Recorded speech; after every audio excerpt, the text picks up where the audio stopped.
Avis vascular center మన దేశంలోనే the best varicose vein hospital. Sir, varicose vein ప్రతి నలుగురిలో ఒకరికి ఎర్లీ ఏజ్ లోనే వస్తుంది, చాలా మందికి యంగ్స్టర్స్ కి కూడా. We are seeing lot of varicose veins in young individuals. ఇది వరకు ఏజ్ పెరిగే కొద్దీ varicose veins రావడానికి అవకాశాలు ఎక్కువగా ఉండేది. మనకు సెడెంటరీ లైఫ్ స్టైల్ అనేది ఎక్కువ అవ్వడం వల్ల ఎక్కువసేపు నిల్చొని పనిచేయడం కానివ్వండి, ఇవన్నీ కూడా యంగ్ ఇండివిజువల్స్ లో ఎక్కువగా చూస్తున్నాం. సిగరెట్ తాగితే ఎంత డ్యామేజ్ జరుగుతుందో ఎక్కువసేపు కూర్చుంటే కూడా అంత డ్యామేజ్ జరుగుతుంది అని అంటారు కదా. It is almost equal to having 3 or 4 cigarettes in a day. ఎక్కువసేపు కూర్చొని పనిచేయడం అనేది కూడా. అంటే why is it more common in women? I don't want to be gender biased or gender specific. Let me be very clear about it. So దానివల్ల కూడా ఆ varicose veins అనేది రావడానికి అవకాశాలు ఎక్కువగా ఉంటాయి ఉమెన్లో. Welcome to I dream. నా పేరు Lumbini. Varicose veins specially Indian పాపులేషన్లో 25% ఆఫ్ ద పాపులేషన్కి ఈ ప్రాబ్లంతో సఫర్ అవుతూ ఉన్నారనమాట. అంటే ప్రతి నలుగురిలో ఒకరికి ఈ ప్రాబ్లం ఉంటుంది. ఇంత కామన్ అయిన ప్రాబ్లం అసలు దేనివల్ల వస్తుంది, దీని తర్వాత ఎలాంటి ట్రీట్మెంట్ ఉంటుంది, ఎలా క్యూర్ అవుతుంది, అండ్ ఇది ఉన్నంతసేపు జనాలు ఎలాంటి జాగ్రత్తలు తీసుకోవాలి, ఇవన్నీ డిస్కస్ చేద్దాం. ఈరోజు మనం ఉన్నాము AVIS hospital, one of the finest hospitals. Varicose వెయిన్స్కి మనకు టైమ్స్ నెట్వర్క్ ద్వారా ఒక award winning hospital, best varicose veins hospital అనమాట. సో ఆ హాస్పిటల్ నుండి today we have general surgeon and అలాగే varicose vein specialist doctor Avinash garu. Let's talk to him. Hello sir. I dream ప్రేక్షకులకు నమస్కారం. సార్, వెరికోస్ వెయిన్ ప్రాబ్లం ఇందాక mention చేసినట్టుగా ప్రతి నలుగురిలో ఒకరికి వచ్చే ఛాన్సెస్ ఉంటాయంటారు. అంటే ఆఫ్టర్ 40s 50s కాదు, ఎర్లీ ఏజ్లోనే వస్తుంది చాలా మందికి, యంగ్స్టర్స్కి కూడా. But what is the main root cause అంటారు దీనికి? మీరు చెప్పింది absolutely right madam. Of late we are seeing lot of varicose veins in young individuals.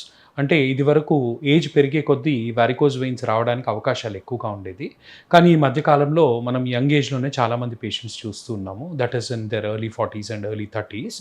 ఇదంతా కూడా మనకు సెడెంటరీ లైఫ్ స్టైల్ అనేది ఎక్కువ అవ్వడం వల్ల, అలాగే మనకు డెస్క్ జాబ్స్ అంటే ఎక్కువసేపు నిల్చొని పనిచేయడం కానివ్వండి, ఎక్కువసేపు కూర్చొని పనిచేయడం కానివ్వండి, ఇవన్నీ కూడా risk factors for developing varicose veins. అందుకే ఈ మధ్య కాలంలో మనం ఇవన్నీ కూడా యంగ్ ఇండివిజువల్స్లో ఎక్కువగా చూస్తున్నాం. ఓకే, సో ఎక్కువసేపు కూర్చున్న ప్రాబ్లమే, ఎక్కువసేపు నిల్చున్న ప్రాబ్లమే. ఖచ్చితంగా. రైట్. అంటే చాలా మంది ఇప్పుడు డెస్క్ జాబ్స్ చేస్తున్నారు ఐటీ కంపెనీస్లో కానీ డిఫరెంట్ అదర్ ఫీల్డ్స్లో. సో టాకింగ్ అబౌట్ దిస్, చాలా సేపు ఒక సిగరెట్ తాగితే ఎంత డ్యామేజ్ జరుగుతుందో ఎక్కువసేపు కూర్చుంటే కూడా అంత డ్యామేజ్ జరుగుతుంది. Definitely madam, it is almost equal to having 3 or 4 cigarettes in a day. ఎక్కువసేపు కూర్చొని పనిచేయడం అనేది కూడా. Okay, and specially talking about varicose veins ఎప్పుడు ఎక్కువగా ఎఫెక్ట్ అయ్యేది విమెన్ అని అంటారు. అంటే why is it more common in women? Okay, before coming to the question, I don't want to be gender biased or gender specific. Let me be very clear about it. ఇప్పుడు మనకు మెన్లో ఏమవుతుందంటేనండి, most of the time మనకు జాబ్కి వచ్చేసరికి Monday to Friday, weekend off అనే concept ఎక్కువగా చూస్తూ ఉంటాం. రైట్. సో రెస్ట్ తీసుకోవడానికి మనకు ఆ సాటర్డే సండే అనేది ఒకటి ఉంటుంది. But when it comes to women, మన ఇండియన్ పాపులేషన్లో ఎక్కువ మంది women they are house wives. So వాళ్ళకి ఆ వీకెండ్ కాన్సెప్ట్ అనేది ఉండదు, మండే టు మండే. సో ఎక్కువసేపు నిల్చొని పనులు చేస్తూ ఉంటారు ఇంట్లో. సో దానివల్ల కూడా ఆ వారికోస్ వెయిన్స్ అనేది రావడానికి అవకాశాలు ఎక్కువగా ఉంటాయి women. Okay okay, very rightly addressed. Of course, అంటే విమెన్ గురించి స్పెసిఫిక్ గా అంటే ఇది మెయిన్ రీజన్ అంటారా? One of the major reason. And also ఇప్పుడు వర్కింగ్ విమెన్ కూడా ఉన్నారు కాబట్టి. Yes, at the same time ఉమెన్లో హార్మోనల్ చేంజెస్ కూడా చాలా ఎక్కువగా అవుతూ ఉంటాయి. ఫర్ ఎగ్జాంపుల్ ప్రెగ్నెన్సీ టైంలో బిడ్డ ఉండడం వల్ల ఆ ప్రెషర్ అనేది పెరిగి మనకు వారికోస్ వెయిన్స్ డెవలప్ అవడానికి ఛాన్సెస్ ఉంటాయి. అలాగే ఒక స్టేజ్ వచ్చిన తర్వాత, అంటే మెనోపాజ్ రీచ్ అవుతూ ఉంటారు కదా, ఆ రీచ్ అయ్యే దగ్గరలో ఉన్న వాళ్ళకి, మెనోపాజ్ రీచ్ అయిన వాళ్ళకి, పోస్ట్ మెనోపాజల్ ఏజ్ గ్రూప్ వాళ్ళకి కూడా హార్మోనల్ ప్రభావం వల్ల ఈ వారికోస్ వెయిన్స్ అనేది రావడానికి, అలాగే ఉన్న వారికోస్ వెయిన్స్ తీవ్రత పెరగడానికి అవకాశాలు అనేవి చాలా ఎక్కువగా ఉంటాయి. Okay okay, specially talking about the condition. So ఆ ఫేజ్లో ఉన్నప్పుడు అంటే ప్రాబ్లం ఎలా స్టార్ట్ అవుతుంది అండ్ ఎలా డెవలప్ అవుతుంది అంటారు? సో ఇనీషియల్గా నేను దాకా చెప్పినట్టు ప్రెగ్నెన్సీ టైంలో ఇనీషియల్గా డెవలప్ అయ్యి అక్కడి నుంచి కొంతమందికి స్టాగ్నెంట్ అలానే ఉంటుండొచ్చు. అలాగే కొంతమందికి ఆ తీవ్రత అనేది కూడా పెరిగి కాంప్లికేటెడ్ స్టేజెస్లో కూడా వెళ్ళడానికి అవకాశాలు ఉంటాయి. However most of the women, అంటే యంగ్ ఇండివిజువల్స్, వయసు తక్కువ ఉన్న వాళ్ళల్లో మనకు స్టార్టింగ్ మనకు ఎర్లీ స్టేజెస్లో సన్నగా కనిపిస్తుంటాయి, స్పైడర్ వెయిన్స్ అంటూ ఉంటాం అనమాట. చాలామంది దాన్ని కాస్మెటిక్ సమస్యలాగా భావిస్తూ ఉంటారు. హవెవర్ ఇనిషియల్గా మనకు కనిపించినప్పుడు అది కాస్మెటిక్ అపియరెన్స్ కొంచెం ఇబ్బందికరంగా అనిపిస్తూ ఉండొచ్చు. కానీ మనం అర్థం చేసుకోవాల్సింది ఏంటంటే అండర్లయింగ్ ఒక పెద్ద సమస్య స్టార్టింగ్ స్టేజ్లో ఉంది అని చెప్పి. ఓకే. సో దాన్ని బట్టి మనం ఈ ప్రాబ్లం అనేది పెరగకుండా జాగ్రత్తలు తీసుకోవడమో, లేకపోతే పెరిగినప్పుడు వెంటనే దానికి చికిత్స అనేది చేసుకుంటే మనం దాన్ని కరెక్ట్ స్టేజ్లో ఆపడానికి వీలవుతుంది. రైట్. సో మీరు అన్నట్టుగా స్పైడర్ వెయిన్స్ అనేటువంటి కనిపిస్తుంటాయి, బయటకు అవును. కనిపిస్తూ ఉంటాయి, ఇలా ట్విస్టెడ్ లాగా అండ్ కొంచెం వాసినట్టుగా. అవును. సో అదే నా ఫస్ట్ స్టేజ్, ఏదన్నా ఇంటర్నల్ గా ఇంకేదన్నా డెవలప్ అయ్యి దాని తర్వాత బయటకు కనిపిస్తాయి. సో యూజువల్గా మనకు ఫస్ట్ స్టేజ్ అంటే మనకు బయటకు కనిపించవండి అసలు. సో హవెవర్ పేషెంట్ వచ్చేసరికి మాకు కాళ్ళు సాయంత్రం అయ్యేసరికి బరువుగా అనిపిస్తున్నాయండి, పిక్కలు పట్టేస్తున్నాయండి అంటుంటారు, ఒకలాంటి రెస్ట్లెస్నెస్ ఫీలింగ్. సో నైట్ పండుకున్నప్పుడు నిద్రలో కాళ్ళు విపరీతంగా నొప్పులు రావడం, కాళ్ళు ఇదిలిస్తూ ఉంటారు, ఇవన్నీ కూడా వారికోజ్ వెయిన్స్ లక్షణాలు. సో స్టార్టింగ్ స్టేజెస్కి వచ్చేసరికి మనకు ఎక్కువగా ఈ సిమ్టమ్స్ ఉంటాయి, మనకేం కనిపించవు. స్టేజ్ 1కి వచ్చేసరికి నేను ఇందాక చెప్పినట్టు సన్నగా స్పైడర్ వెబ్ లాగా మన కాళ్ళంతా కూడా ఉంటాయన్నమాట. సో స్టేజ్ 2కి వచ్చేసరికి ఏమవుతుందంటే మనకు ఈ సిర్లు అనేది మనకు లావుగా బయటకు ఏర్పడినట్టు కనిపిస్తాయి. స్టేజ్ 3కి వచ్చేసరికి మనకు వాపు కూడా ఉంటుంది. స్టేజ్ 4కి వచ్చేసరికి చర్మం అంతా కూడా మారుతుంది, గట్టిగా కట్టెల పొయ్యిలో కట్టెకాల్చి తీస్తే ఎలా నల్లగా అయిపోతుందో చర్మం కూడా నల్లగా అయిపోయి స్కిన్ అంతా కూడా గట్టి పడిపోతుంది అనమాట. స్టేజ్ 5కి వచ్చేసరికి మనకు స్కిన్ చేంజెస్ వల్ల దురదొచ్చినా గోకినా కానీ అది పుండులాగా డెవలప్ అయ్యి ఆ పుండు అనేది నిదానంగా మారుతుంది. జస్ట్ ఇలా ఎక్స్టర్నల్. ఎగ్జాక్ట్లీ. సో స్టేజ్ 6 వచ్చేసరికి ఏదైతే పుండు ఉందో అది మానకుండా అలానే ఉంటుంది అనమాట. ఇవన్నీ కూడా stages of varicose veins. But అది చాలా అడ్వాన్స్డ్ స్టేజ్ కదా ఇంకా. ఎగ్జాక్ట్లీ. స్టేజ్ 4, 5, 6కి వచ్చేసరికి మనం ఇవన్నీ కూడా complicated stages of varicose veins అంటాం. కరెక్ట్గా చెప్పాలంటే ideal stage for treatment of varicose veins is stage 2 నుంచి 3 వరకు. ఎందుకంటే కాంప్లికేట్ కాకముందే ఆపేస్తే మనకు ఈ కాంప్లికేషన్ అనేది it will not affect us much అన్నమాట. కరెక్ట్. అండ్ ఆల్సో స్టార్టింగ్ లో మీరు స్పైడర్ వెయిన్స్ అనేది that's actually the second stage should be consider that. Okay. First stage లో మనకు కనిపించవు బయటికి యూజువల్గా స్టేజ్ 0. ఓకే. బట్ ముందే సిమ్టమ్స్ ఏం తెలుస్తాయి మనకి? ఇందాక చెప్పినట్టు కాళ్ళు సాయంత్రం అయ్యేసరికి బరువుగా అనిపిస్తూ ఉంటుంది, పిక్కలు పట్టేసినట్టు అనిపించడం, కొంతవరకు తిమ్మిర్లు ఉంటాయి, దురదలు రావడం, అలానే నైట్ పండుకున్నప్పుడు మనకు క్రాంప్స్, పిక్కలు పట్టేస్తూ ఉంటాయి అన్నమాట. ఇది చాలా కామన్గా చూస్తూ ఉంటాము. ఒకటి గమనించాల్సింది ఏంటంటే ఈ సిమ్టమ్స్ తీవ్రత అనేది మనకు ఉమెన్లో ఎక్కువగా ఉంటుంది, ఆడవాళ్ళలో సిమ్టమ్స్ అనేవి ఎక్కువగా ఉంటుంది. మగవాళ్ళకు వచ్చేసరికి సిమ్టమ్స్ ఎక్కువగా ఉండవు, కానీ ఎక్కువగా కాంప్లికేటెడ్ స్టేజ్లో ప్రజెంట్ అవుతూ ఉంటారు. Because men tend to neglect a lot.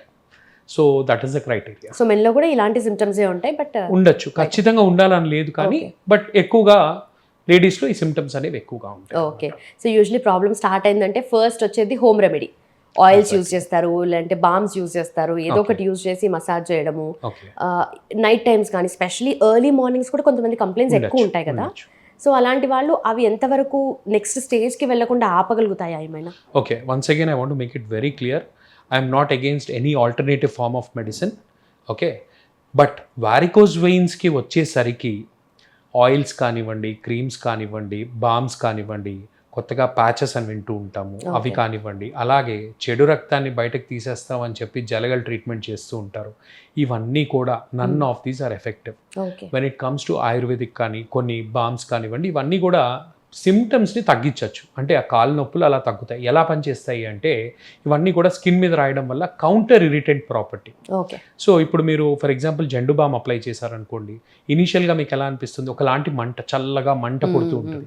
So ఆ పర్టికులర్ సెన్సేషన్ డామినేట్ చేయడం వల్ల మీకు ఆ పెయిన్ అనేది ఎక్కువగా తెలియదు, కౌంటర్ ఇరిటెంట్ ప్రాపర్టీ. అంతేకాని అండర్లయింగ్ ఏదైతే ప్రాబ్లం ఉందో, దేనివల్ల అయితే ఈ వారికోజ్ వెయిన్స్ వచ్చాయో వాటిల్ని ఇవన్నీ కూడా ట్రీట్ చేయలేవు. సో సింపుల్గా చెప్పాలంటే వారికోజ్ వెయిన్స్ అనేది ఒక స్ట్రక్చరల్ అబ్నార్మాలిటీ. మీకు బైక్ మీద వెళ్తున్నప్పుడు కింద పడి చేయి విరిగినట్టయితే జస్ట్ మనం ఆయింట్మెంట్సో లేకపోతే ఇలా బామ్ అప్లై చేసినంత మాత్రాన అది సెట్ కాదు. సో మనం ఆర్థోపెడిషియన్ దగ్గరికి వెళ్ళి ఎక్స్రే తీయించుకొని ఆ డిస్లోకేట్ అయిన జాయింట్ కానివ్వండి, ఫ్రాక్చర్ అయిన జాయింట్ కానివ్వండి, దానికి ఒక కాస్ట్ వేసి రిడక్షన్ చేస్తేనే రేపన్న రోజు ఆ జాయింట్ అతుక్కొని హీల్ అవుతుంది. మినిమంలో మినిమం పుత్తూరు కట్ అంటూ ఉంటారు, కనీసం అలా కట్టించుకున్న తర్వాతనే ఎంతో కొంత హీల్ అవ్వడానికి అవకాశాలు ఉంటాయి. అంతేకాని ఆయిల్స్, క్రీమ్స్ వల్ల మనకు అది హీల్ కాదు. సో సిమిలర్గా వారికోజ్ వెయిన్స్ అనేది కూడా ఒక structural abnormality. So until unless మనం దాని అండర్లయింగ్ కాజ్ని ట్రీట్ చేస్తే తప్పితే దానికి ఒక పర్మనెంట్ క్యూర్ ఉండదు. Okay. So coming to the causes, only sedentary life style వలన, లేదంటే ఇంతకు ముందు కూడా ఇవి వచ్చాయి కదా ప్రాబ్లమ్స్, సో మెయిన్ ప్రాబ్లం ఏంటి? ఇప్పుడు మోస్ట్ కామన్గా sedentary lifestyle, long time sitting, long time standing, పోలీసులో కానివ్వండి, ఎక్కువ శాతం టీచర్స్లో కానివ్వండి, at the same time IT ఫీల్డ్లో కూడా ఎక్కువ చూస్తూ ఉంటాము. అలానే మనకు ఇందాక చెప్పినట్టుగా ప్రెగ్నెన్సీలో వచ్చి పెరగడం, అలానే మెనోపాజ్ ఏజ్ గ్రూప్లో ఉమెన్లో రావడం, వీటితో పాటు మనకు హెరిడేటరీ కాజెస్, వంశపారంపర్యంగా కూడా రావడానికి అవకాశాలు ఉంటాయి. అట్ ది సేమ్ టైం పొడుగ్గా ఉన్న వాళ్ళల్లో కూడా ఇది చాలా కామన్గా చూస్తూ ఉంటాము. అట్ ద సేమ్ టైం చాలా లావుగా ఉంటారు చూసారా, వాళ్ళల్లో కూడా ఈ వారికోస్ వెయిన్స్ అనేది రావడానికి అవకాశాలు ఉంటాయి. ఓకే, వెయిట్ అంటే జనరల్లీ ఒక ఐడియా వస్తుంది మేబీ వచ్చే ఛాన్సెస్ ఉంటాయి. బట్ వాట్ అబౌట్ ద హైట్కి వచ్చేసరికి you cannot modifying risk factor అయితే కాదు, దానికి ఏం చేయలేము. సో ఏంటంటే ఎక్కువగా పొడుగున్న వాళ్ళకి ఏంటంటే హార్ట్ అనేది కూడా గ్రౌండ్ లెవెల్ నుంచి చాలా హై ఉంటుంది అన్నమాట. సో కాళ్ళ నుంచి బ్లడ్ అంతా పైకి వెళ్ళాలి అంటే ఎక్కువ ఫోర్స్తో పైకి వెళ్ళాలి, ఎక్కువ స్ట్రెయినెస్ ఉంటుంది. ఎక్కువ స్ట్రెయిన్ వల్ల ఆ వాల్వ్స్ అనేవి కూడా డ్యామేజ్ అవ్వడానికి ఎక్కువ అవకాశాలు ఉంటాయి. And also coming to the ఇంటర్నల్గా అంటే ఎలాంటి రియాక్షన్ అయ్యి ఇది ఈ స్టేజ్ వరకు వచ్చే ఛాన్సెస్ ఉన్నాయంటారు? సో మనకి ఏమవుతుందంటేనండి, ఇనీషియల్గా మనకు బ్లడ్ని తీసుకెళ్లే వాటిని మనం సిరులు, దమన్లు అంటాం, ఆర్టరీస్ అండ్ వెయిన్స్. మంచి రక్తాన్ని దమన్లు అనేవి గుండె నుంచి శరీరంలో ప్రతి ఒక్క భాగానికి తీసుకెళ్తాయి. అలాగే చెడు రక్తాన్ని శరీరం నుంచి ప్రతి ఒక్క భాగం నుంచి గుండెకి ఈ సిరులు అనేవి తీసుకెళ్తాయి అన్నమాట. ఈ సిరుల్లో సింపుల్గా చెప్పాలంటే ఇదొక పైప్, వాల్వ్, పంప్ అంటాం, something like plumbing system. Okay. So మీరు చూసినట్టయితే ఈ పైప్స్లో ఈ వాల్వ్స్ అనేవి ట్రాఫిక్ పోలీస్ లాగా ఒకటే డైరెక్షన్లో బ్లడ్ని పైకి స్ట్రీమ్ లైన్ చేస్తూ ఉంటుంది. సో అలానే మనకు డిఫరెంట్ ట్రాఫిక్ జంక్షన్ సిగ్నల్స్ ఉన్నట్టు మనకు కాల్లో తొడభాగం దగ్గర సాఫ్నోఫీమోరల్ జంక్షన్ అని ఒకటి ఉంటుంది, అలాగే మోకాలి వెనకాల సాఫ్నోపాప్లిటియల్ జంక్షన్ అని ఉంటుంది. సో ఈ సిరులన్నీ కూడా అక్కడ రెండు కలిసి ఒక పెద్ద వెయిన్ లాగా ఫామ్ అవుతుంది అనమాట. ఆ జంక్షన్ దగ్గర మనకు వాల్వ్స్ అనేవి ఉంటాయి. ఇప్పుడు ఫర్ ఎగ్జాంపుల్ ట్రాఫిక్ పోలీస్ లేరు అనుకోండి, చాలా మంది ఏం చేస్తూ ఉంటారు, రాంగ్ రూట్లో వెళ్ళిపోతుంటారు. సో అలానే ఈ బ్లడ్ అనేది కూడా పైకి పూర్తిగా వెళ్లకుండా కొంతవరకు రిటర్న్ వచ్చేసి కాళ్ళల్లోనే నిలువ ఉండిపోతుంది, బ్లాక్ అయిపోయినట్టుగా. ఎస్, కొంతవరకు నిలువ ఉండిపోయేసరికి మనకు పోను ఏమవుతుందంటే ఆ బ్లడ్ అంతా అక్కడనే పూలప్ అయిపోయి మనకు బ్లడ్లో హెమోగ్లోబిన్ ఉంటుంది. హెమోగ్లోబిన్ అంటే మీరు వినే ఉంటారు, హెమోగ్లోబిన్ తక్కువ ఉంది అంటే ఐరన్ తక్కువ ఉంది అంటుంటారు. సో బేసికలీ హెమోగ్లోబిన్లో మనకు ఐరన్ ఉంటుంది, హీమోసిడ్రిన్ అనే పిగ్మెంట్ ఉంటుంది అనమాట. అదంతా కూడా మనకు రక్తం నుంచి బయటకు వచ్చి చర్మం కింద ఉన్న కొవ్వు భాగంలో చేరుకొని మనకు ఆ కలర్ అనేది మారుతుంది అనమాట, నల్లగా కాల్చేసినట్టు అయిపోతూ ఉంటుంది. నెక్స్ట్ ఏమవుతుంది అంటే చిన్న దెబ్బ తగిలినా కానీ స్కిన్ బాగా డ్రై అయిపోతూ ఉంటుంది. ఇప్పుడు వింటర్ టైంకి ఫుల్ డ్రైనెస్ వస్తుంది, దురద వస్తుంది అని చెప్పి గోకేస్తూ ఉంటారు. అక్కడ ఆ చిన్న దెబ్బ అనేది నిదానంగా పుండులాగా మారుతుంది అనమాట. సో ఇప్పుడు శరీరంలో మానాలి అంటే బ్లడ్ అనేది రావాలి, మంచి రక్తం అనేది రావాలి. ఈ మంచి రక్తం అనేది ఎప్పుడు వస్తుంది? ఫస్ట్ ఈ చెడు రక్తం కాళ్ళ నుంచి పైకి వెళ్ళి మంచి రక్తం కింద మారి కింద ఫ్రీ ఫ్లో ఉండాలి. ఎగ్జాక్ట్. సో ఎప్పుడైతే మీకు పూర్తిగా చెడు రక్తం అనేది పైకి వెళ్ళట్లేదో ఆ పుండు కానీ మానడానికి చాలా టైం పడుతుంది, ఒక్కొక్కసారి మానకపోవచ్చు. సో ఇలాంటి కండిషన్ షుగర్ ఉన్న వాళ్ళకి కూడా చూస్తూ ఉంటాం చాలా ఎక్కువగా అండి, ఎక్కువగా. సో ఇప్పుడు షుగర్ ఉన్నప్పుడు ఏమవుతుందంటేనండి, అండర్లైయింగ్ వారికోస్ వెయిన్స్ షుగర్ ఉన్నప్పుడు మనకు ఇన్ఫెక్షన్ అవ్వడానికి కూడా ఛాన్సెస్ చాలా ఎక్కువ ఉంటాయి. ఓకే. సో ఆ ఇన్ఫెక్షన్ వల్ల ఆ పుండు అనేది కూడా మానదు. ఇప్పుడు ఇన్ఫెక్షన్ ఉండడం వల్ల షుగర్ లెవెల్ పెరగడానికి కూడా అవకాశాలు ఉంటుంది. ఇదంతా కూడా ఒక సైకిల్ అనమాట. సో ఇన్ఫెక్షన్ ఉంటే పుండు తగ్గదు, పుండు తగ్గకపోతే శరీరంలో షుగర్ లెవెల్స్ కూడా పెరుగుతూ ఉంటాయి. చాలా interlinked and okay. And also ఇది కూడా విమెన్లో హార్మోనల్ ఇంబ్యాలెన్సెస్ వల్ల కూడా ఇవి డెవలప్ అయ్యే ఛాన్సెస్ ఉన్నాయి అంటున్నారు కదా, ఇది పోస్ట్ మెనోపాజ్ ఎక్కువగా అవుతాయి అంటారా, లైక్ ఎనీ స్టేజ్లో అవే ఛాన్సెస్? ఎనీ స్టేజెస్లో అవ్వచ్చండి. లైక్ ఫర్ ఎగ్జాంపుల్ ప్రెగ్నెన్సీ, ఆ తర్వాత మనకు మెనోపాజ్ దగ్గరకు వచ్చే కొద్దీ మనకు ఈ రిసెప్టర్స్ అనేవి ఉంటాయి అన్నమాట. ఈస్ట్రోజన్, ప్రొజెస్ట్రాన్ మనకు వెయిన్ వాల్ పైన కూడా యాక్ట్ చేస్తూ ఉంటాయి. సో దానివల్ల కూడా డెవలప్ అవడానికి అవకాశాలు ఉంటాయి. సో మీరు చూసినట్లయితే ఉమెన్లో ఎస్పెషలీ డ్యూరింగ్ పీరియడ్స్ టైం అప్పుడు ఈ వారికోస్ వెయిన్స్ ఉన్న వాళ్ళు విపరీతమైన నొప్పులు కంప్లైంట్ చేస్తూ ఉంటారు. That is nothing but because of hormonal effect. Okay. And also కొంతమంది ఎక్కువగా కాళ్ళ నొప్పులు, కీళ్ళ నొప్పులు ఉన్న వాళ్ళకి కూడా వారికోస్ వెయిన్స్ ప్రాబ్లం ఎక్స్ట్రా ఉంటుంది. అంటే ఏదైనా రిలేషన్ ఉంటుందా దానికి, లేదంటే ఓన్లీ వారికోస్ వెయిన్స్ సమస్య సపరేట్గా వస్తుంది? ఒకటి గమనించాల్సింది ఏంటంటేనండి, మనం కాళ్ళల్లో నొప్పులు ఉండడానికి 1,00,000 కారణాలు ఉండొచ్చు. పొద్దున్న నుంచి సాయంత్రం వరకు మనం దాని గురించి మాట్లాడుకోవచ్చు. సో వారికోస్ వెయిన్స్ ఏంటంటే ఒక డల్ ఏకింగ్ టైప్ ఆఫ్ పెయిన్తో పాటు కొంతవరకు తిమ్మిర్లు, మంటలు, సూదులు పొడుస్తున్నట్టు అనిపించడం. కీళ్ళ నొప్పులు వచ్చేసరికి మనకు మోకాళ్ళ నొప్పి, జాయింట్స్, లార్జ్ జాయింట్స్ అంటూ ఉంటాం అనమాట. అవి రావడానికి కారణాలు మనకు ఆర్థరైటిస్ అంటూ ఉంటాము, రుమటాయిడ్ ఆర్థరైటిస్ అంటాము, అలాగే సోరియాట్రిక్ ఆర్థరైటిస్ అంటూ ఉంటాము. ఎట్ ది సేమ్ టైం వయసు పెరిగే కొద్దీ ఏమవుతుందంటే మనకు మోకాల్లో గుజ్జు అనేది అరిగిపోతూ ఉంటుంది. దాంతోపాటు ఎక్కువ యాక్టివ్ పాపులేషన్లో వాళ్ళకి మెనిస్కల్ టేర్ అంటూ ఉంటాము, అలాగే లిగమెంట్ టేర్ అనేది ఉంటూ ఉంటుంది. సో వీటి వల్ల కొంతవరకు పెయిన్ ఉంటూ ఉంటుంది, రెస్ట్రిక్షన్ ఆఫ్ యాక్టివిటీ అంటే మొబిలిటీ అనేది రెస్ట్రిక్ట్ అయి ఉంటుంది అనమాట. సో వాటితో కన్ఫ్యూజ్ అవ్వకూడదు మనం. సో వారికోజ్ వెయిన్స్ ఉన్న వాళ్ళకి ట్రీట్మెంట్ చేయించుకున్న తర్వాత వారికోజ్ వెయిన్స్ వల్ల ఎంతైతే ప్రాబ్లం నుంచి సఫర్ అవుతున్నారో ఆ రిలీఫ్ వస్తుంది. అలా అని చెప్పి వేరే కారణాల వల్ల కాళ్ళు నొప్పులు ఉంటే వారికోజ్ వెయిన్స్తో పాటు పూర్తిగా కాళ్ళు నొప్పులు తగ్గుతాయా అంటే అలా ఉండదండి. సో అది కూడా చాలా ఎక్కువ మనం గమనించాల్సిన విషయం. ఎందుకంటే చాలా మంది పేషెంట్స్ లేదండి మాకు పెయిన్స్ అనేది తగ్గలేదు అంటూ ఉంటారు. మనం గమనించాల్సింది ఏంటంటే వారికోజ్ వెయిన్స్ ఎప్పుడు కూడా భరించలేనంత నొప్పి ఉండదు యూజువల్గా. అలా భరించలేనంత నొప్పి ఉండి వాపుతో వచ్చారంటే ఇంకొక సివియర్ రేర్ కాంప్లికేషన్ ఉన్నట్టు, డీప్ వెయిన్ థ్రాంబోసిస్ అంటాం. రక్తం అలానే ఉండిపోవడం వల్ల గడ్డ కట్టి కాలు బ్లాక్ అయ్యి మనకు కాలు విపరీతమైన వాపు రావడం, నొప్పి రావడం, అక్కడ ఉండాల్సిన గడ్డ పైన గుండెలకి ఊపిరితిత్తులకి వెళ్ళే మార్గంలో అడ్డుపడితే ప్రాణం మీదకి కూడా రావడానికి అవకాశాలు ఉంటాయి. హౌవెవర్ రేర్, ఈ మధ్య కాలంలో ఎక్కువగా చూస్తూ ఉన్నాము. దాన్ని అలానే ఇగ్నోర్ చేస్తే కాంప్లికేషన్స్ పెరుగుతూ ఉంటాయి. ఖచ్చితంగా అండి, అది ఎవరికి రావచ్చు ఎవరికి రాదు అనేది మనం ఎప్పుడు కూడా ప్రెడిక్ట్ చేయలేం. ఫర్ ఎగ్జాంపుల్ ఈ రోజు ఓపీడీలో 2 యంగ్ పీపుల్ ని చూసాము టీవీటీతో. One of them was hardly 28 years old, ఇంకొకరు 35 years old. ఇంకొకటి గమనించాల్సింది ఏంటంటే వేరే కారణాల వల్ల కూడా ఈ డీప్ వెయిన్ థ్రాంబోసిస్ రావడానికి అవకాశాలు ఉంటాయి. కొన్ని రకమైన క్యాన్సర్స్ లో ప్రొలాంగ్డ్ ఇమ్మొబిలైజేషన్ అంటే ఎక్కువగా బెడ్ మీదనే ఉంటారు చూసారా, ఒక ఏజ్ వచ్చినాక వాళ్ళకు కూడా ఇమ్మొబిలిటీ వల్ల కూడా డీప్ వెయిన్ థ్రాంబోసిస్ రావచ్చు. తిరిగి డీప్ వెయిన్ థ్రాంబోసిస్ రావడం వల్ల కూడా వారికోజ్ వెయిన్స్ రావడానికి అవకాశాలు ఉంటాయి. So that leads to this. Yes, that can lead. Varicose veins can cause deep vein thrombosis. At the same time, deep vein thrombosis can also cause varicose veins, secondary varicose veins. Okay. So cancer treatment and వాళ్ళలో కూడా radiation ఉంటుంది కదా, దాని వల్ల కూడా develop అయ్యే chances యూజువల్గా అంటే కొన్ని రకమైన క్యాన్సర్స్ వాటి తత్వం బట్టి కూడా మనకు ఈ డీప్ వెయిన్ థ్రాంబోసిస్ అనేది రావడానికి అవకాశాలు ఉంటాయి. కొన్ని మెడికేషన్ వల్ల కూడా రావచ్చు. ఓకే. సో ఇన్ని కాంప్లికేషన్స్ని అడ్వాన్స్ ట్రీట్మెంట్తో ఏవిస్ హాస్పిటల్ ఎప్పటికప్పుడు అప్డేట్ అవుతూ ట్రీట్మెంట్ అనేది ఇస్తున్నారు కదా. So what is the best treatment available here? ఇప్పుడు బెస్ట్ అంటే మనకు ఇందులో depending upon the stage of the patient. Stage ఒక్కటే కాదండి, గమనించాల్సింది ఏంటంటే చాలామంది అంటూ ఉంటారు ఎర్లీ స్టేజెస్లో ఎందుకు ట్రీట్మెంట్, సాక్స్లు వేసుకుంటే సరిపోతుంది లేకపోతే టాబ్లెట్స్తో సరిపోతుంది అంటే. ఒకటి గుర్తించాల్సింది ఏంటంటేనండి ఎర్లీ స్టేజెస్లో మెడికేషన్ కొంతవరకు హెల్ప్ చేస్తుంది. ఏ విధంగా హెల్ప్ చేస్తుంది? వాపు తగ్గుతుంది, కొంతవరకు నొప్పులు అనేవి తగ్గుతాయి. అంతేకాని అండర్లయింగ్ ఏదైతే కాజ్ ఉందో నేను నాకు చెప్పినట్టు స్ట్రక్చరల్ ప్రాబ్లం కంప్లీట్గా అయితే అడ్రస్ చేయలేము. స్టాకింగ్స్ వేసుకుంటూ ఉంటారు. స్టాకింగ్స్ ఏం చేస్తాయి, మనకు వేసుకోవడం వల్ల టైట్గా మనకు అదిం పెట్టి ఆ బ్లడ్ ఫ్లోని పైకి కొంతవరకు పంపిస్తాయి. సో గమనించాల్సింది ఏంటంటే మనం పొద్దున్న నుంచి నైట్ వరకు నిల్చోనో కూర్చొనే ఉంటాం. నిల్చున్నా కానీ కూర్చున్నా కానీ కాళ్ళు కిందకే ఉంటాయి. గ్రావిటీ వల్ల, భూమి ఆకర్షణ శక్తి వల్ల ఆ రక్తం అనేది కిందనే ఉంటుంది కాళ్ళలో. సో ఎక్కువసేపు కూలింగ్ అయి ఉంటాయి. సో మనకి స్టాకింగ్స్ వేసుకోవడం వల్ల రక్తాన్ని కొంతవరకు పైకి పంపిస్తాయి.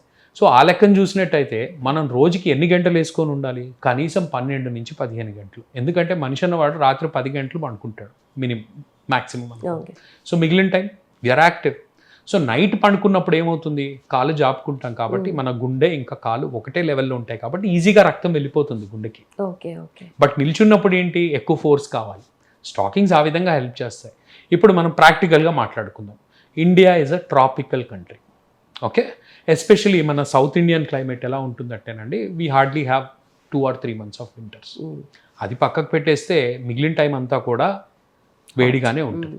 ఇప్పుడు 12-15 గంటలు ఈ వాతావరణంలో వేసుకుంటే 100లో 99 మంది ఏం చేస్తారంటే లేదండి మా వల్ల స్టాకింగ్స్ వేసుకోవడం మా వల్ల కాదు, వేసుకున్నాం కొన్నాం వేసుకున్నాం వారం రోజులు మ్యాక్సిమం 2 months అండి. 100లో 90 members 2 monthsకి మించి మేమైతే ఎక్కువ మంది పేషెంట్స్ చూడు. అంటే వాళ్ళ తప్పు కాదు, బేసికలీ ఏంటంటే మన క్లైమేట్ అలాంటి క్లైమేటే. చెమట వస్తుందండి, అది వేసుకోవడం వల్ల దురద వస్తుందండి అనుకుంటాం. కొంతమందికి ఏమవుతుందంటే స్టేజ్ 3 ఎక్కడైతే లావుగా వాపులు ఉంటాయో ఈ స్టాకింగ్స్ వాడడం వల్ల ఈ చెమట రావడం, దురద రావడం వల్ల గోకేస్తూ ఉంటారు. మళ్ళీ అక్కడ పుండు కింద ఏర్పడడానికి అవకాశాలు ఉంటాయి. So stockings is a double edge word. So early స్టేజెస్లో యంగ్ ఇండివిజువల్స్ అంటే ప్రాబబ్లీ కాంప్లైన్స్ అంటే మనం చెప్పింది ఎంతవరకు పేషెంట్స్ పాటిస్తారనే దాన్ని కాంప్లైన్స్ అంటాం. వాళ్ళు ట్రై చేయగలుగుతారు, వేసుకోగలుగుతారు. హవెవర్ ఒక ఏజ్ వచ్చిన తర్వాత, స్కిన్ చేంజెస్ వచ్చిన తర్వాత నా ప్రకారం స్టాకింగ్స్ అనేవి కొన్నిసార్లు డేంజర్ కింద మారచ్చండి. ప్రాక్టికల్గా అసలు వీలు కాదు. ఇప్పుడు 20 years 30 years వచ్చిన వాళ్ళు కూడా జీవితాంతం వాడాలి. ఇంకొక 35 years 35 into 12 into 365 into 60 minutes. Okay. It's a big question mark yes madam. Yes. So ఏంటి అంటే ఇంకొకటి ఎర్లీ స్టేజెస్లో కొంతమంది సిమ్టమ్స్ ఎక్కువగా చెప్తూ ఉంటారు. అంటే అదొక dull annoying kind of pain, భరించలేనంత నొప్పి ఉండదు, బట్ ఏంటి అంటే సార్ మేము భరించలేకపోతున్నాం అంటారు. అట్ ది సేమ్ టైం దానివల్ల నిద్ర ఎఫెక్ట్ అవుతుంది. నిద్ర ఎఫెక్ట్ అయ్యేసరికి డే టైం వల్ల రొటీన్ ఎఫెక్ట్ అవుతుంది. సో అలాంటి వాళ్ళల్లో కూడా irrespective of the stage some times it tends to give more comfort to the patient చేసిన తర్వాత. ఓకే. అండ్ ఇంకా మనకు స్పైడర్ వెయిన్స్ ఉంటాయి. సో దానివల్ల ఏమవ్వచ్చు అంటే కొంతమందికి అదొక కాస్మెటిక్ ఇష్యూ కింద భావిస్తూ బట్ ఉంటారు. బయటకి ఇలా చూసినప్పుడు కూడా కొంచెం భయంకరంగా అనిపిస్తుంది. Exactly madam. అది కొంతమందికి ఏమవుతుందంటే సోషల్ ఫోబియా కూడా డెవలప్ రైట్ అవుతుంది, రైట్. ఎస్పెషలీ ఫంక్షన్స్లో వెళ్ళినప్పుడు ఎవరో ఒకరు చూసి ఏంటి అది అలా ఉన్నాయి ఇలా ఉన్నాయి అంటూ ఉంటారు. సో వాళ్ళు ఏంటంటే కొంతమంది we have seen patients who actually avoid social gatherings also అన్నమాట. Because of this. Yes exactly. So అలాంటి వాళ్ళకి ఎర్లీ స్టేజెస్లో మన దగ్గర స్పైడర్ వెయిన్స్కి క్లాక్స్ అని చేస్తూ ఉంటాం, cryo laser and cryo sclerotherapy. మన ఇండియా సౌత్ ఇండియాలో hours is the first institute అనమాట. అండ్ ఎక్విప్మెంట్ కూడా చాలా ఎక్స్పెన్సివ్, బ్రెజిల్ నుంచి తెప్పిస్తాము. మనకు ఒక చల్ల గాలి బ్లో చేస్తూ చిన్న చిన్న ఇంజెక్షన్స్ ఇచ్చి చిన్న చర్మం పైన ఒక లేజర్తో ఆ చిన్న చిన్న వెయిన్స్ని బ్రేక్ డౌన్ అవుతూ ఉంటుంది అనమాట. సో ఇది one of the most advance treatment for spider veins. So many people, they are really happy after getting it done. Nice. So early స్టేజెస్లో కూడా ఎలాంటి ట్రీట్మెంట్ ఉంటుంది సార్? సో ఇప్పుడు ఎర్లీ స్టేజెస్కి వచ్చేసరికి నేను నాకు చెప్పినట్టు స్పైడర్ వెయిన్స్కి క్లాక్స్ అనేది చేస్తూ ఉంటాము. అలాగే అండర్లయింగ్ లోపల మనకు వెయిన్ డయామీటర్ అనేది ఎక్కువ ఉండడం, అలాగే పర్ఫరేటర్ ఇన్కాంపిటెన్స్ అంటూ ఉంటామండి. పర్ఫరేటర్ ఇన్కాంపిటెన్స్ అంటే మనకు లోతుగా ఉండే వెయిన్ సిరుల నుంచి చర్మానికి దగ్గరగా ఉండే సిరులకి మధ్యలో మనకు మజిల్స్ కండరాలని చొచ్చుకొని బయటకు వచ్చి కనెక్షన్స్ ఉంటాయి అన్నమాట. అంటే సింపుల్గా చెప్పాలంటే ఇప్పుడు ఒక 2 మెయిన్ రోడ్ల మధ్యలో సందులు అనమాట. సో ఇప్పుడు ఏమవుతుంది, మనకు ఒక రోడ్ నుంచి ట్రాఫిక్ అంతా కూడా ఈ సందులో నుంచి ఇంకొక మెయిన్ రోడ్కి వచ్చేసరికి ఆ మెయిన్ రోడ్ అంతా జామ్ అయిపోతుంది. సో ఈ పర్ఫరేటర్ ఇన్కాంపిటెన్స్ వల్ల కూడా ఇలా అవుతూ ఉంటుంది. సో ఇలా ఎక్కువ ఉన్నప్పుడు, తీవ్రత ఎక్కువగా ఉన్నప్పుడు, పర్ఫరేటర్ ఇన్కాంపిటెన్స్ ఎక్కువగా ఉన్నప్పుడు, ఆ వెయిన్ లావుగా ఉన్నప్పుడు మనకు ఇదివరకు ఓపెన్ సర్జరీ చేసి ఆ సెల్లులను అన్నిటినీ కూడా కట్ చేసి తీసేవాళ్ళు. సో అలా చేయడం వల్ల పెయిన్ ఎక్కువగా ఉండేది. ఓపెన్ సర్జరీ అంటే ఒక కంచె లాంటి వైర్ పెట్టి ఆ సిరిని పూర్తిగా కింద నుంచి పై వరకు ఎంత వీలైతే అంత చీరేస్తూ ఉంటాం అనమాట. దానివల్ల డ్యామేజ్ ఏముంది, ఆ వెయిన్ పూర్తిగా తీసేయాలన్నమాట. సో పెయిన్ అనేది ఎక్కువగా ఉంటుంది. చేసిన తర్వాత రికవరీ టైం కూడా ఎక్కువ, పనులు చేసుకోవడానికి ఎక్కువ టైం పట్టేది. ఇప్పుడు మనకు లేటెస్ట్ డెవలప్మెంట్స్ వల్ల ఎండోవాస్కులర్ ప్రొసీజర్స్ అంటూ ఉంటాం. అంటే చిన్న వెయిన్, చిన్న సూది లాంటిది ఇచ్చి దాని ద్వారా ఒక వైర్ పైన వరకు వెరీ మినిమల్ ఇన్వేషన్. ఎగ్జాక్ట్లీ. మనకు సూది మార్గం ద్వారా ఆ వెయిన్ లోపలికి మనం ఈ లేజర్ ఫైబర్ కానివ్వండి, రేడియో ఫ్రీక్వెన్సీ అబ్లేషన్ ఫైబర్ కానివ్వండి పోనిచ్చి ఆ వెయిన్ అనేది కంప్లీట్గా బ్లాక్ చేస్తామన్నమాట. అలానే కొన్ని చిన్న చిన్న సెల్కి ఇంజెక్షన్స్ ఇస్తూ ఉంటాము, ఫోకల్ స్క్లీరోథెరపీ అంటాం. ఈ 2 కూడా కలిపి చేస్తూ ఉంటాము. దీంతో పాటు మనకు వీనాసిల్ గ్లూ థెరపీ అంటూ ఉంటాం అనమాట. దీనివల్ల అడ్వాంటేజ్ ఏంటి అంటే మనకు ఈ లేజర్లో కానివ్వండి, రేడియో ఫ్రీక్వెన్సీ అబ్లేషన్లో కానివ్వండి, మనకు ఈ వెయిన్ ఎప్పుడైతే బ్లాక్ చేస్తామో ఆ హీట్ తెలియకుండా ఉండడానికి మనం పై నుంచి కింద వరకు సూదులు ఇస్తూ ఉంటాం అనమాట. దాన్ని టుమిసెంట్ అనెస్థీషియా అంటాం. కొంతమందికి సూదులు అంటే భయం. సో అలాంటి పేషెంట్స్లో ఏమవుతూ ఉంటుందంటే మనకి ఈ వీనాసిల్ గ్లూ, చిన్న గ్లూ ఆ సూది ద్వారా ఒక బంక లాంటిది ఎక్కిస్తాం. అలా ఎక్కించినప్పుడు మనకి సూదులు ఇవ్వాల్సిన అవసరం పడదు. సో ఆ విధంగా పెయిన్ అనేది కూడా రిలేటివ్గా తక్కువ ఉంటూ ఉంటుంది. అలాగే మనం లేజర్ కానివ్వండి, రేడియో ఫ్రీక్వెన్సీ అబ్లేషన్ కానివ్వండి చేసిన తర్వాత కంప్రెషన్ అనేది పెడతాం. ఒక వారం రోజులు 4 లేయర్ బ్యాండేజ్ వేయడం, పేషెంట్ ఒక 3 months వరకు స్టాకింగ్స్ వేసుకోమని చెప్తూ ఉంటాము. గ్లూ థెరపీలో ఇంత డ్యూరేషన్ వరకు కంప్రెషన్ అనేది అవసరం పడదు. సో పోస్ట్ ప్రొసీజర్ కంఫర్ట్ అనేది గ్లూలో కూడా ఎక్కువగా ఉంటుంది. సో ఇన్ని ఇయర్స్ ఆఫ్ ఎక్స్పీరియన్స్ ఉంది హాస్పిటల్కి కూడా అండ్ మీకు కూడా. సో ఇంత చేస్తున్నారు కదా సార్, ఎన్ని కాంప్లికేషన్స్ చూసుంటారు ఈచ్ అండ్ ఎవ్రీ డే? ఇప్పుడు మనకు ఏదైనా కూడా ఒక ఇంటర్వెన్షన్, ఒక ప్రొసీజర్ అనేది చేస్తున్నాం. ఒక ప్రొసీజర్ అనేది చేసినప్పుడు 100% ఏ ప్రొసీజర్కి కాంప్లికేషన్ అనేది ఉండదు అని చెప్తే అది అబద్ధం అండి. రైట్. ఓకే, ప్రతి ప్రొసీజర్కి కూడా రిస్క్ ఫ్యాక్టర్స్ ఉంటాయి. ఓకే, లోపలికి వెళ్ళినప్పుడు ఇన్ఫెక్షన్ అవ్వడానికి కూడా కొంతవరకు ఛాన్సెస్ ఉంటాయి. చేసిన తర్వాత మళ్ళా రావడానికి కూడా అవకాశాలు ఉంటాయి. Okay, so compliance is also very important. ఇప్పుడు షుగర్ ఉన్న పేషెంట్ ప్రొసీజర్ చేస్తాం, రేపు అన్న రోజు ఇంటికి వెళ్ళాక షుగర్ కంట్రోల్లో పెట్టుకోవడం, అప్పుడు ఇన్ఫెక్ట్ అవ్వడానికి ఛాన్సెస్ ఉంటాయి. అలాంటప్పుడు ప్రొసీజర్ని బ్లేమ్ చేస్తారా, లేకపోతే మన కంట్రోల్ని బ్లేమ్ చేయాలా? Okay, at the same time compliance అంటే మనం చెప్పింది ఎంతవరకు పాటిస్తారు. చాలా బరువుగా ఉంటారనమాట, వాళ్ళకి చిలక్కి చెప్పినట్టు చెప్తాం, బరువు తగ్గాలి తగ్గాలి తగ్గాలి అని, తగ్గరు. మళ్ళా వెయిన్స్ వచ్చినాయండి అని వస్తూ ఉంటారు.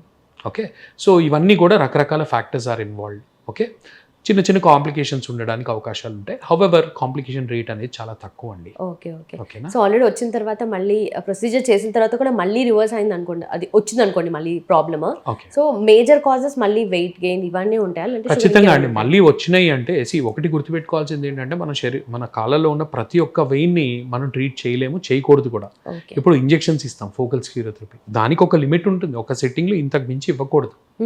సో యూజువల్గా ఏంటంటే చిన్న చిన్న సిర్లు అన్నీ కూడా క్లోజ్ అవుతూ ఉంటాయి. హవెవర్ పోస్ట్ ప్రొసీజర్ ఒక 1 year తర్వాత కానివ్వండి, 2 years తర్వాత కానివ్వండి, వెయిట్ లాస్ అనేది ఉండదు అనమాట.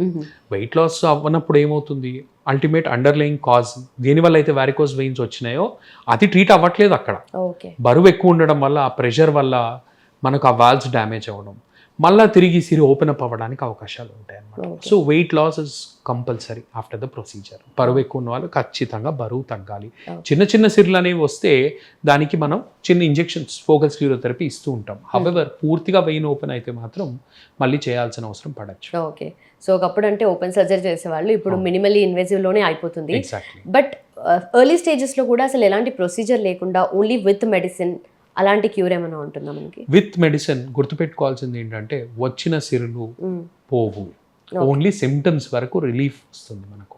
స్టాకింగ్స్ వాడటం వల్ల వచ్చినాటివి పెరగకుండా ఆపగలుగుతాం, వచ్చినాటివి తగ్గవు. ఇప్పుడు తీసేయంగానే కంప్రెషన్ పోతుంది, మళ్ళీ యథావిధిగా అది కదా. అది ఒక ప్రాక్టికల్ అండర్లయింగ్ కాజ్కి ట్రీట్ చేసే solution endovenous radio frequency ablation కానివ్వండి, ఎండోవీనస్ లేజర్ అబ్లేషన్ కానివ్వండి, వీనాసిల్ గ్లూ థెరపీ కానివ్వండి, ఈ 3 ఒక ఖచ్చితమైన మార్గం వీటికి ట్రీట్ చేయడానికి. ఈ మూడిట్లో అడ్వాంటేజ్ ఏంటంటే పొద్దున వచ్చారనుకోండి, ప్రొసీజర్ ఒక 1/2 hourలో అయిపోతుంది. సాయంత్రం 2-3 గంటల్లో ఇంటికి వెళ్ళిపోవచ్చు, మీ పనులు యథావిధిగా చేసుకోవచ్చు. So same day admission, same day discharge, next day నుంచి మీ పనులు మీరు చేసుకోవచ్చు. దాని తర్వాత పెయిన్ ఏమైనా ఉంటుంది? కొంతవరకు 1 or 2 days minimal pain. However దానివల్ల మీ పనులు రెస్ట్రిక్ట్ చేసుకోవాల్సిన అవసరం అస్సలు ఉండదండి. That is the major advantage ఈ procedures. Okay. And already problem ఉన్న వాళ్ళకి చిన్న చిన్న డౌట్స్ ఉంటాయి, లైక్ క్రాస్ లెగ్డ్ కూర్చుంటే ఏమన్నా ప్రాబ్లం పెరుగుతుందా? ఎక్కువసేపు కూర్చున్నా నించున్నా అనేది తెలుసు, బట్ మోకాలు ఇలా ఇలా ఫోల్డ్ చేసుకొని కూర్చుంటే వీటికంటే ఇంకా ఒక ఇంపాక్ట్ఫుల్ కారణం చెప్పాలి అంటే, ఉమెన్లో హై హీల్స్ వాడే వాళ్ళకి వారికోస్ వెయిన్స్ రావడానికి అవకాశాలు ఎక్కువ ఉంటాయి. హై హీల్స్ వాడడం వల్ల ఏమవుతుందంటే, మనకు ఇందాక చెప్పినట్టు కాఫ్ మజిల్, కాలు పిక్క భాగం అనేది పంప్ లాగా యాక్ట్ చేస్తుంది. సో ఈ పంప్ అనేది కంట్రాక్ట్ అవ్వడం వల్ల రక్తం అనేది పైకి వెళ్తూ ఉంటుంది అన్నమాట. హై హీల్స్ వాడుతున్న వాళ్ళలో ఏమవుతుందంటే, మనకు మునివేళ్ళు పైన ప్రెషర్ పడుతూ ఉంటుంది, కాఫ్ కంట్రాక్షన్ అనేది సరిగ్గా అవ్వదు. అలా అవ్వకపోవడం వల్ల బ్లడ్ అంతా పూలప్ అయిపోయి వారికోస్ వెయిన్స్ డెవలప్ అవ్వడానికి అవకాశాలు ఉంటాయి. సిమిలర్ థింగ్ అప్లైస్, కాలు మీద కాలు వేసుకొని కూర్చుంటారు కదా, సో దానివల్ల కూడా ఇదే కారణం వల్ల కొంతవరకు రావడానికి అవకాశాలు ఉంటాయి. So it is always told to women to save high heels for the occasion, not regular use. Okay, right. And also ఎలాంటి జాగ్రత్తలు తీసుకోవాలంటే, irrespective of age, gender and anything else, ఎలాంటి జాగ్రత్తలు తీసుకోవాలి to avoid this complication, this problem? For example, if you're doing long time sitting office desk job కానివ్వండి, ఒక 1/2 hour కూర్చుంటారు, 5 minutes break తీసుకొని ఒక 5 minutes నడిచి రావడం, లేకపోతే ఎక్కువసేపు నిల్చొని పని చేసే వాళ్ళకి ఒక 5 minutes నడిచి రావడం. బేసికలీ ఈ కాఫ్ మజిల్ అనేది యాక్టివ్గా పెట్టుకోవాలి, అదొకటి. అలానే స్టార్టింగ్ స్టేజెస్లో చూసినట్టయితే స్టాకింగ్స్ వాడగలిగితే చాలా మంచిది, పెరగకుండా ఆపగలుగుతాము. What about this pillow thing, అంటే కాలు కింద పిల్లో పెట్టుకొని పడుకుంటారు కదా, దానివల్ల ఏమవుతుందంటే, కాలు కింద పిల్లో పెట్టుకోవడం వల్ల మనకు వాపు ఏదైనా ఉంటే తగ్గుతుంది, ఫ్లో అనేది కొంతవరకు పెరుగుతుంది, సో సిమ్టమాటిక్ రిలీఫ్ అనేది వస్తుంది. సో ఇవన్నీ స్టార్టింగ్ స్టేజెస్లో చేసుకోగలిగితే పెరగకుండా ఆపగలుగుతాం. ఫర్ ఎగ్జాంపుల్, బరువు ఎక్కువ ఉన్నారు, స్టార్టింగ్ స్టేజెస్లో ఉంది, బరువు తగ్గాలి, ఓకేనా. హవెవర్ ఒక్కసారి స్టేజ్ 3కి వెళ్ళింది అంటే ఐడియల్లీ దాన్ని కంప్లీట్గా ఆపేసేయడం బెటర్ అండి, ఒక ఖచ్చితమైన మార్గంతో. రైట్. Yes sir. అండ్ వచ్చిన తర్వాత కూడా మళ్ళీ ప్రాబ్లం రాకుండా ఉండాలంటే ఎలాంటి జాగ్రత్తలు తీసుకోవాలంటే? ఫర్ ఎగ్జాంపుల్, ఇందాక చెప్పినట్టుగా వెయిట్ లాస్ అనేది అవ్వాలి. తర్వాత మన ప్రొసీజర్ అయిపోయిన తర్వాత అక్కడితో మన బాధ్యత అయిపోలేదు, ఇంకొక 3-4 months స్టాకింగ్స్ 3 months వాడమని చెప్తూ ఉంటాం. చేసిన వెంటనే ఈ సిర్లు మాయం కావు, గట్టిపడి మూత పట్టడానికి టైం పడుతుంది. ఈ కంప్రెషన్ తగ్గిపోతుంది, ఓకేనా. సో 3 months స్టాకింగ్స్ అనేది స్ట్రిక్ట్ గా చెప్తూ ఉంటాము, ఓకేనా. సో ఇవన్నీ పాటిస్తే మనకు ఈ వారికోస్ వెయిన్స్ ఖచ్చితమైన solution. Patient is very happy. Right sir. So ఎలాంటి జాగ్రత్తలు తీసుకోవాలి అండ్ కాజెస్ చెప్పారు and most importantly treatment procedure కూడా చెప్పారు. సో ఐ గెస్ ఒక క్లియర్ పిక్చర్ వచ్చింది అందరికీ కూడా about varicose veins. Thank you so much for your time. Thanks sir. Thank you. And for more videos, Please subscribe to iDream. Please subscribe to iDream. Please subscribe iDreams. And please subscribe to iDream. For more videos, subscribe to iDream. please like, share, and subscribe to the channel. Congratulations, iDream. Subscribe to iDream. Subscribe to iDream. So, subscribe to iDream Media. iDream team అందరికి huge congratulations. Please subscribe iDream Media. Please subscribe to iDream. Subscribe iDream. Please subscribe to iDream. iDream అంటే నా కళల ఛానల్ను subscribe చేసుకున్న నోరు తిరుగుతలేదు, మీరైతే గంట గుర్తు కొట్టండి. For more such videos, please subscribe to iDream. Subscribe to iDream. Please subscribe to iDream. Please subscribe iDream Media. Please do subscribe to iDream. Please subscribe to iDream Media. For best entertainment and information, please subscribe iDream. And don't forget to subscribe to iDream.